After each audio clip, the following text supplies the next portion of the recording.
Hello, मैं sir doctor Priyanka और आज हम इस वीडियो में बात करेंगे बेबी टीथिंग के बारे में। यानी बेबी के दांत कब इरप्ट होंगे, उनका सही टाइमिंग क्या है दांत निकलने का, या फिर बेबी उस समय क्या क्या साइन एंड सिम्टम्स देगा और उस साइन एंड सिम्टम्स के लिए आपको क्या क्या प्रिकॉशंस लेने हैं, यानी उस समय आपको क्या क्या करना है। तो इस वीडियो में हम इसी चीज़ों पर डिटेल में बात करेंगे। तो आइए सबसे पहले ये जानते हैं कि बेबी के दांत सबसे पहले दांत कब निकलता है।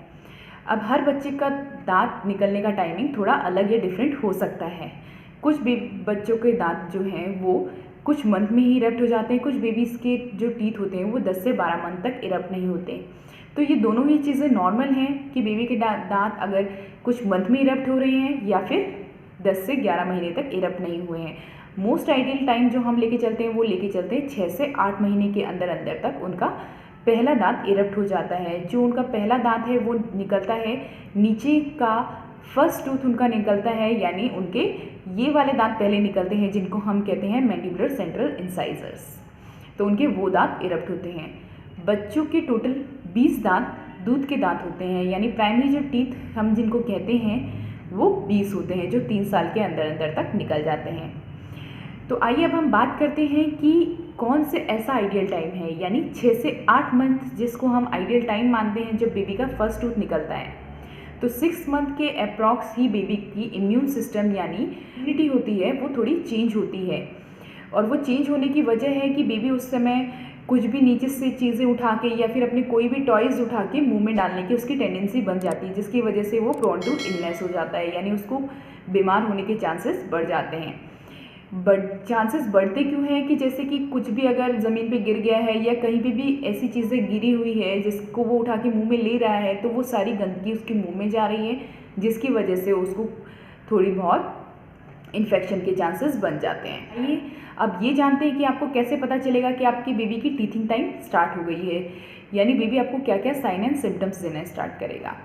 तो बेबी आपको साइन एंड सिम्टम्स देना स्टार्ट करता है कि उसका स्लीप ऑफ पैटर्न चेंज हो जाता है या स्लीप ऑफ पैटर्न उसका डिस्टर्ब हो जाता है, यानी वो जो ऐसा पहले सो रहा है वैसा नहीं सोता है, या फिर काफ़ी कम सो रहा है, या फिर बार बार जग रहा है, या फिर बच्चा काफ़ी इरिटेटेड रहने लगा है, हर चीज़ से चिड़चिड़ा रहने लगा है, तो भी वो उसके टीथिंग का टाइमिंग होता है। या फिर लॉस ऑफ एपेटाइट हो गया है, यानी उसको भूख कम लगनी शुरू हो गई है, भूख से कि लॉस ऑफ स्लीप हो गया है, लॉस ऑफ एपेटाइट हो गया है, या फिर एक जो मोस्ट इम्पॉर्टेंट है वो है ड्रूलिंग होना, यानी लाल टपकना। लाल हमेशा बच्चों के मोस्ट प्रोबेबली उसी टाइम इरप्ट टपकती है जब वो इरप्शन के टाइमिंग में होता है।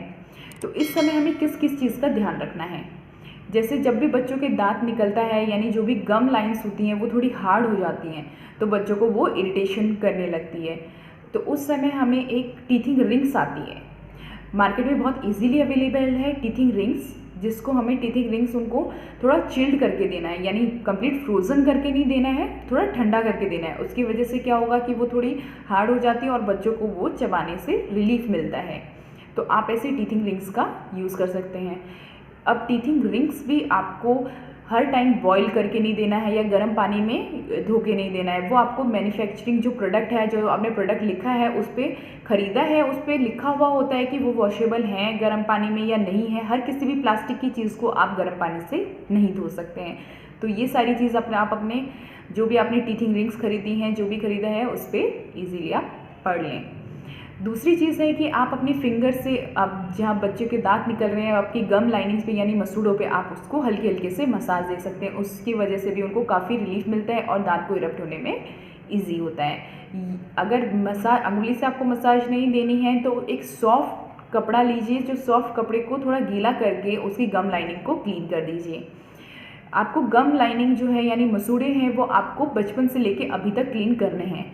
जब भी बच्चा फीडिंग पे है तब भी आपको उनकी टीथिंग की मसाज करनी है, या फिर गीली अंगुली करके उनका मुंह और जो मसूड़े हैं उन दोनों को क्लीन करना है। तो अब हम बात करते हैं कि आप इसके सिवा क्या कर सकते हैं जिसकी वजह से बच्चे को रिलीफ मिले। एक इसी चीज़ में जब ये फेजिंग होता है यानी टीथिंग का टाइम है या फर्स्ट टीथ जब बच्चों का इरप्ट हो रहा है, उसमें ज़्यादातर लोग गलती करते हैं जब उनकी लाल टपकती है तो उसकी इस चिन एरिया पे काफ़ी ज़्यादा गीला रहता है, जिसकी वजह से उसको स्किन इरिटेशन हो सकती है। तो आप एक सॉफ्ट गीला कपड़ा लेके उसको क्लीन करते रहिए, जिसकी वजह से बच्चे को इरिटेशन नहीं होगी और उसका टीथिंग फेस जो है वो ईजीली निकल जाएगा। अगर आपको बच्चों को लेके कोई भी टीथिंग प्रॉब्लम है या फिर कुछ भी आप जानना चाहते हैं तो आप हमें कमेंट बॉक्स में लिख के भेज सकते हैं। Thank you.